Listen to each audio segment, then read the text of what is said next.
Hey, imagine leading a team where every voice matters, regardless of how their mind works, regardless of how they interact with and how they interpret communication, perhaps on a different sliding scale than some of the other team members at work. What if your neurodiverse employees, those with ADHD, autism, dyslexia, or any other traits, aren't just fitting in, but they're truly exceeding expectations? They are key contributors not only to the team, but to the bottom line and above. Join me today on Talent Thrives Here, our podcast where we engage with leaders who are managing teams. Our special guest today, the CMO of Skillable, an advisor, an investor, a noted public speaker, and happy to say neurodiverse leader, Noe-Danzl. Welcome to our podcast. I'm so excited to have you on the show. Thanks for having me, Lance. I am so stoked that even all the things that we're talking about, this is what we chose. I'm so excited. Thank you for having me. You're very welcome. Glad to have you here. There's so many things we could discuss, but one of the things on our first call, you brought up neurodiversity, and I thought, what a great thing, because it's something that's, I think, topical, very topical, and you've spoken openly about being a neurodiverse leader yourself. So, how has that personal experience shaped the way you manage and advocate for neurodiverse people on your teams? Oh my goodness. The reality is it helps me advocate for everybody, because the truth is there is not one size fits all or one size fits most in any team and in any organization. And I know what works for me, but I think there's a couple of things that are really important about how we as executives and leaders show up for our teams.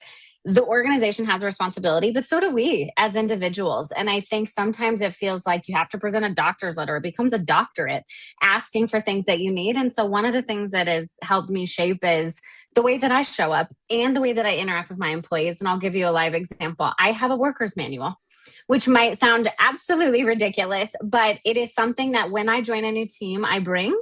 And it covers everything from how I do my best work, when I'm inspired, what drains me, how I like to receive feedback, when I work best. And I give that to all of my directs so that they know and they have clear expectations, which I think is a really important point about advocating for yourself.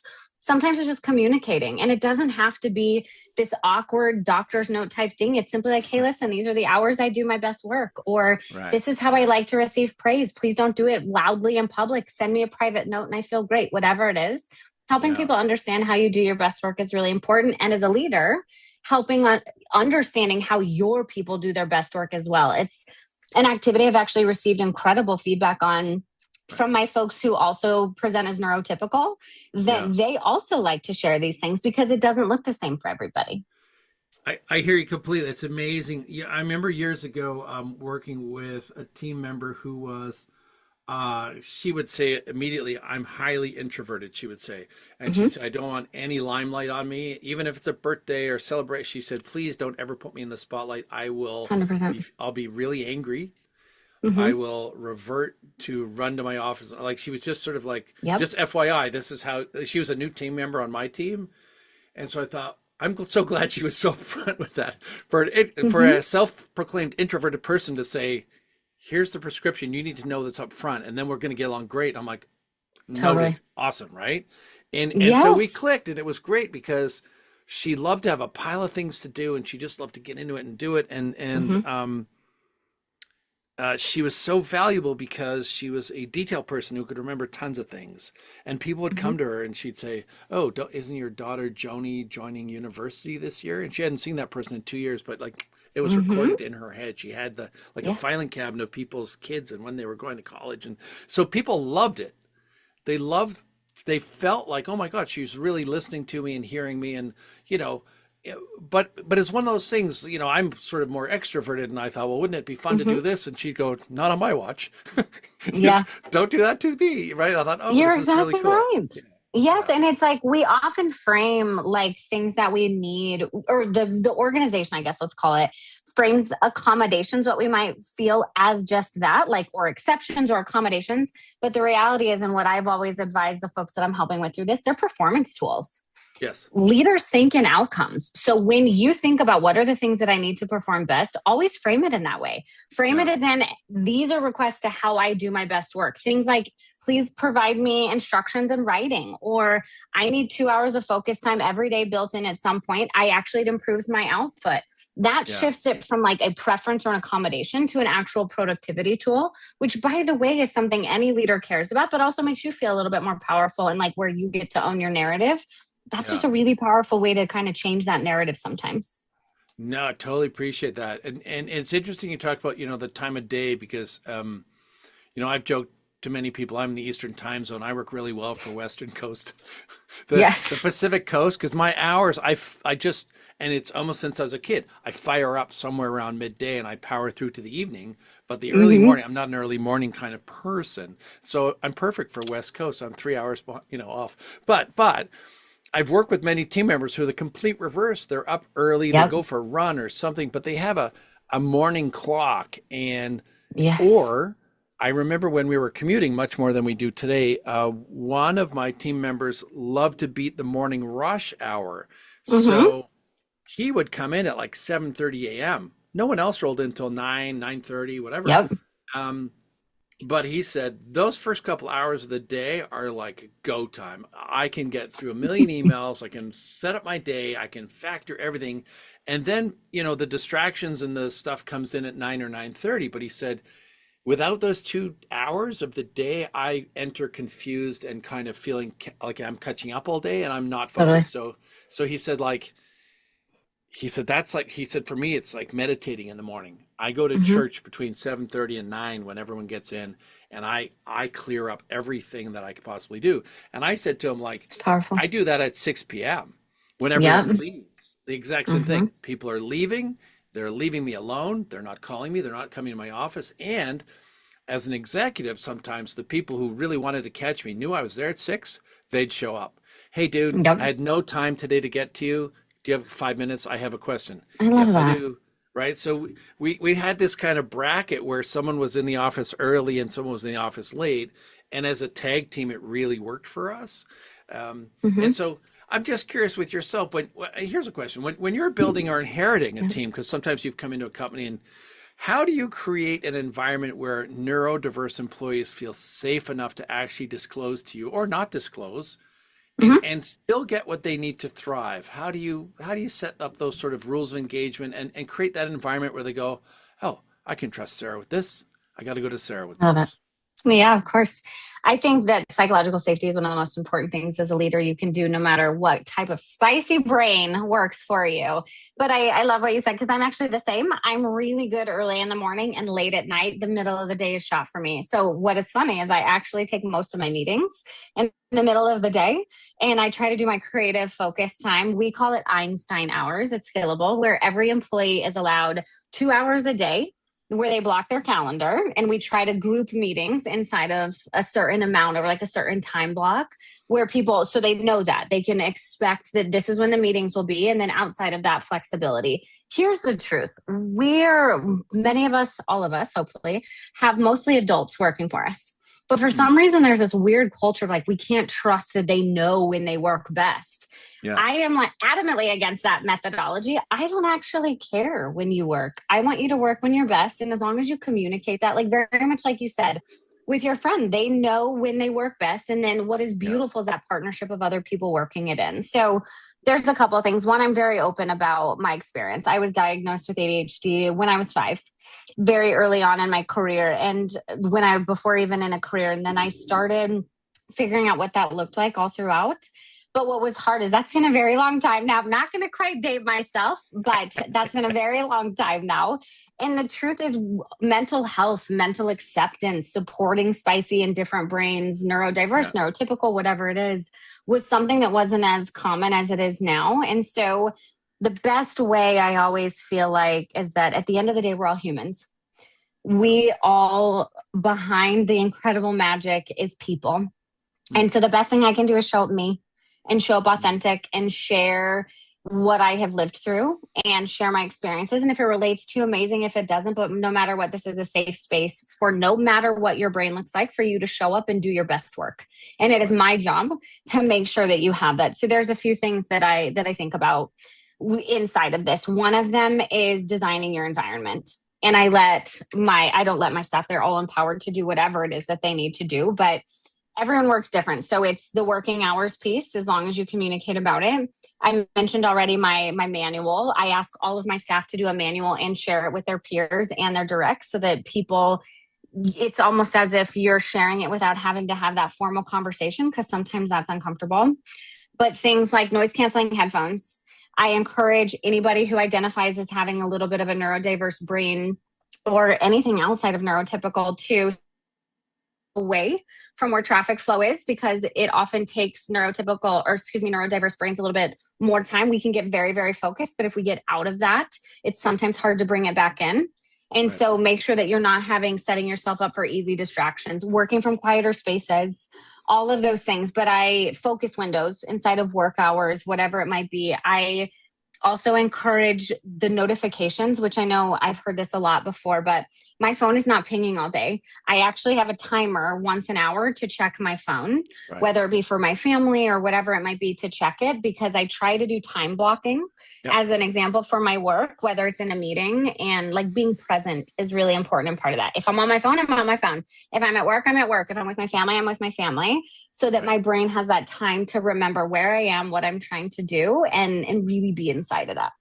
Yeah, no, that's amazing, because I think, we're bombarded nowadays with media toys almost. And, I've seen many people on their phone while they're watching TV, and then the computer's on close by, and you're like, oh no, you're just frying your brain right now. This is not good. Turn 2 or 3 things off, enjoy one, and if you're not enjoying it, turn it off.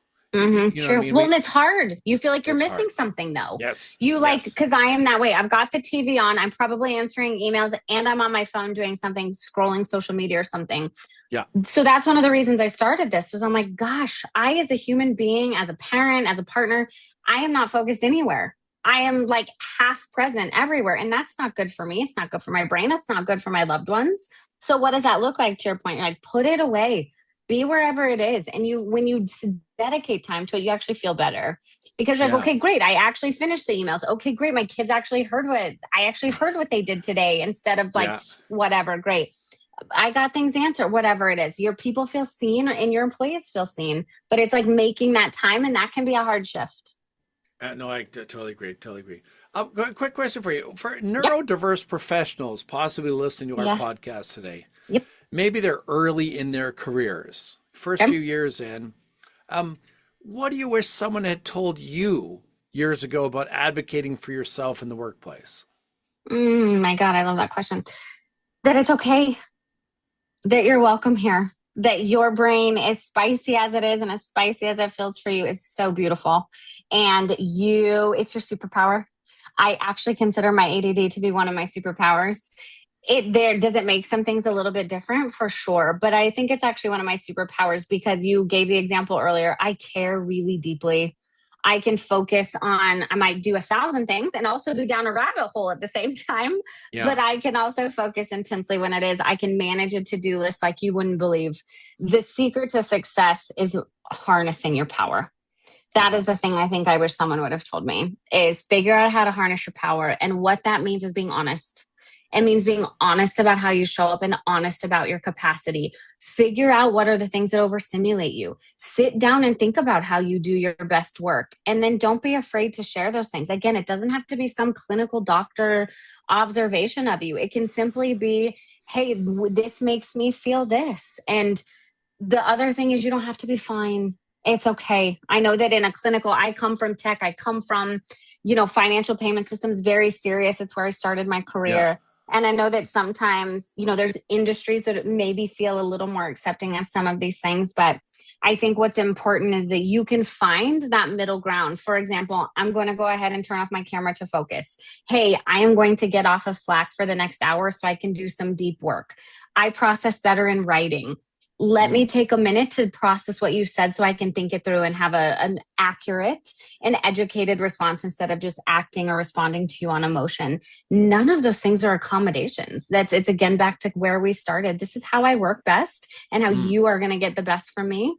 And there is absolutely nothing wrong with advocating for how you perform your best. Right, right. All good, great points. Yeah, it reminded me while you're talking to of like, I remember early in my career, I had a sales role. And we had a new sales manager. He just got promoted. He was one of us, as a team member for a few years, and then he became our boss. I thought, oh, this is going to be interesting. And it was hilarious because he was maybe early 20s.